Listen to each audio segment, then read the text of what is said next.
Ashley ကကျွန်တော်ရင်ဘက်ကိုဓာတ်ရိုက်လက်ညှိုးထိုးပြီးအေးဆက်တဲ့အပြုံးနဲ့နှင်းနှင်းချင်းပြောလာခဲ့တယ်။မင်းရဲ့နှလုံးသားကိုအပြင်မှာတွဲနေတဲ့အဲ့ဒီမိန်းမစီပေးထားပြီးသားမဟုတ်ဘူးလား။သူမရဲ့အတန်ထဲမှာအထင်သေးမှုနဲ့လှောင်ပြောင်မှုတွေပြည့်နေခဲ့တယ်။အဲ့ဒီ Natalie ဆိုတဲ့မိန်းကလေးနဲ့သူဖွင့်ထားတဲ့လက်ဖက်ရည်ဆိုင်ကိုမင်းနေလိုက်သွားနေတာငါမသိဘူးလို့ထင်နေတာလား။ကျွန်တော်တိတ်သွားခဲ့တယ်။ Natalie ပြုံးလိုက်တိုင်းပါချိုင်လေးနှစ်ဖက်ပေါ်လာတတ်တဲ့မိန်းကလေးလက်ဖက်ရည်တစ်ခွက်ကိုအရသာအကောင်းဆုံးဖြုတ်ပေးနိုင်တဲ့သူ။ဟုတ်တယ်။သူမဆိုင်ကိုကျွန်တော်သွားဘူးတယ်။ဒါပေမဲ့အဲ့ဒါက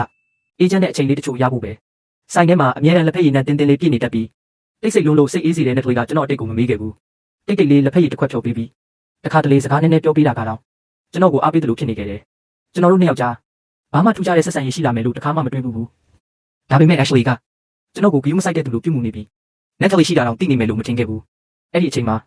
စိတ်ပြတ်မှုနဲ့မုန်းတီးမှုတစ်ခုရင်ထဲတပြိုင်နက်ထိုးဝင်လာခဲ့တယ်။ဆိုလိုတာကသူမကကျွန်တော်ကိုလုံးဝမစိတ်ဝင်စားခဲ့တာမဟုတ်ဘူး။သူမကဘယင်မတယောက်လိုအပေါ်ကနေထိုင်ပြီးသူပိုင်တဲ့အရာအလုံးကိုစောင့်ကြည့်နေခဲ့တာပဲ။ကျွန်တော်ကသူမရဲ့ခင်မှုမဟုတ်ဘူး။သူမရဲ့ပိုင်ဆိုင်မှုတစ်ခုသာဖြစ်ခဲ့တာ။သူမထိန်ချုပ်မှုကနေလွတ်ထွက်နိုင်မဲ့အရာမှန်သမျှကိုသူမချက်ချင်းဖြတ်ပြစ်မယ်။မင်းငါ့ကိုစုံစမ်းခိုင်းထားတာလား။ကျွန်တော်အတန်ကရေခဲလိုအေးဆက်သွားခဲ့တယ်။ Ashley ကခဏတုန်လှုပ်သွားပြီမဲ့ချက်ချင်းပြန်မှန်တက်လာတယ်။ငါကမင်းမလေးမင်းကိုစောင့်ကြည့်တာဘာမှလို့လဲ။ကျွန်တော်ရေလိုက်တယ်။ဒါပေမဲ့အဲ့ဒီရေတန်ထဲမှာတစ်နှစ်စာနာကျင်မှုတွေအားလုံးပါနေခဲ့တယ်။ဒါဆိုမင်းကိုတစ်နှလုံးချစ်ခဲ့တဲ့ရလက်ကဒီလိုလား။ငါသမင်းစားပြီးမစားဘူး။အေးနေမလား။ပင်မနေမလား။တခါတော့တောင်မေးဘူးလား။ငါဘယ်အသက်ရှိပြီလဲဆိုတာတော့မင်းမမိနိုင်တော့ဘူးထင်တယ်။ကျွန်တော်မေးဖို့တစ်ခုချင်းမေးသွားတိုင်း Ashley ရဲ့မျက်နှာအယောင်ပူပူဖြူသွားခဲ့တဲ့နောက်ဆုံးမှာသူမနှုတ်ခမ်းတွေတုန်နေပြီးစကားတစ်လုံးတောင်ပြန်မပြောနိုင်တော့ဘူး။အဲ့ဒီအချိန်မှာကျွန်တော်ရင်ထဲမှာထူးဆန်းတဲ့အေးချမ်းမှုတစ်ခုဝင်လာခဲ့တယ်။ဟုတ်တယ်။သူမမမိနိုင်ဘူး။သူမအမြင်ထဲမှာကျွန်တော်ကဘဝလက်တွဲပေါ်မဟုတ်ခဲ့ဘူး။လိုအပ်တဲ့အချိန်ခေါ်သုံးပြီးဘလို့အတော်ရင်ပြစ်ထားလို့ရတဲ့လူတစ်ယောက်ပဲ။ Ashley ငါတို့ကြားကအရာအလုံးကြာကြာကလေးကပြီးဆုံးသွားခဲ့ပြီဒီစကားကိုကျွန်တော်နှစ်ပေါင်းများစွာရင်ထဲမှာထက်ခါပြောနေခဲ့တာစိတ်နာမှုမျောလင်းချက်ပြတ်မှုတွေကနေနောက်ဆုံးမှာအခုလိုတေချာသွားတဲ့အခြေအနေထိရောက်လာခဲ့တယ်ကျွန်တော်သူမငိုနေတဲ့အတန်ကိုမတုံ့ပြန်ခဲ့ဘူး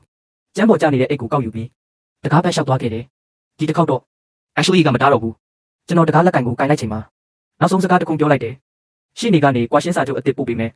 မင်းလက်မှတ်ထိုးမထိုးဒီအိမ်အောင်ရေးကပြီးသွားပြီပြောပြီးတာနဲ့ကျွန်တော်နောက်မလဲတော့ပဲထွက်သွားခဲ့တယ်နောက်ကျောဘက်မှာဖန်ခွက်တစ်ခုကွဲသွားတဲ့အတန်နဲ့ Ashley ရဲ့အားရပါရငိုတန်ကိုကြားလိုက်ရတယ်အရင်ကဆိုကျွန်တော်ပြန်လှည့်ပြီးသူမကိုဖက်မိမှတေးကြတယ်ဒါပေမဲ့အခုတော့ကျွန်တော်နှလုံးသားကလုံးဝပိတ်သွားခဲ့ပြီ10နှစ်တာအချိန်ကကျွန်တော်တဲကနူးညံ့မှုတွေအကုန်ဆုပ်ယူသွားခဲ့တယ်ကျွန်တော်Natalieရဲ့လက်ဖက်ရည်ဆိုင်ကိုမသွားခဲ့ဘူးဒီလိုအချိန်မှာသူမကိုဆွဲထည့်လိုက်ရင်ပြဿနာတွေပဲဖြစ်လာမယ်ဆိုတာသိတယ် Ashley လိုလူမျိုးကအဲ့ဒါကိုအလွဲသုံးစားလုပ်ပြီးကျွန်တော်နာမည်ဖြတ်ဖို့လုပ်နိုင်တယ်ကျွန်တော်အိတ်ဆွဲပြီးသွားစရာမရှိပဲမြို့လမ်းမပေါ်ရှောင်နေခဲ့တယ်ညမီးတွေတဖြည်းဖြည်းလင်းလာပြီးကျွန်တော်အရိတ်ကလမ်းပေါ်ရှိလျားစွာဆန့်ထွက်နေတယ်ကျွန်တော်ကလမ်းပြောင်းနေတဲ့ဝိညာဉ်တစ်ကောင်လိုပဲဖုန်းကဆက်တိုက်မိနေတယ် Ashley ခေါ်နေတာဆိုတာသိပေမဲ့ကျွန်တော်မကြည့်တော့ဘူးနောက်ဆုံးဖုန်းကိုပိတ်ပစ်လိုက်တယ်ကဘာကြီးတိတ်ဆိတ်သွားပြီးညက်လေးညင်းအေးအေးနဲ့ရင်ထဲကအပေါက်ကြီးတစ်ခုပဲကျန်ခဲ့တယ်ကျွန်တော်ဈေးပေါ်တဲ့မော်တော်တစ်ခုမှဝင်နေခဲ့တယ်ရေနွေးနဲ့ရေချိုးလိုက်ချိန်မှာ10နှစ်တာပင်ပန်းမှုတွေအကုန်ဆေးကြောပစ်လိုက်တယ်လို့ခံစားရတယ်အဲ့ရပေါ်လှည့်ပြီးမျက်နှာချက်ကိုကြည့်နေတဲ့အချိန်မှာ Ashley နဲ့ပတ်သက်တဲ့အမှတ်တရတွေအကုန်ပြန်ပေါ်လာခဲ့တယ်ပထမဆုံးသူမကိုတွေ့ခဲ့တဲ့နေ့တက္ကသိုလ် welcome ceremony မှာ outstanding alumni ဖြစ်စင်ပုံမှာမိန့်ခွန်းပြောနေခဲ့တယ်အဖြူရောင်ဝတ်စုံနဲ့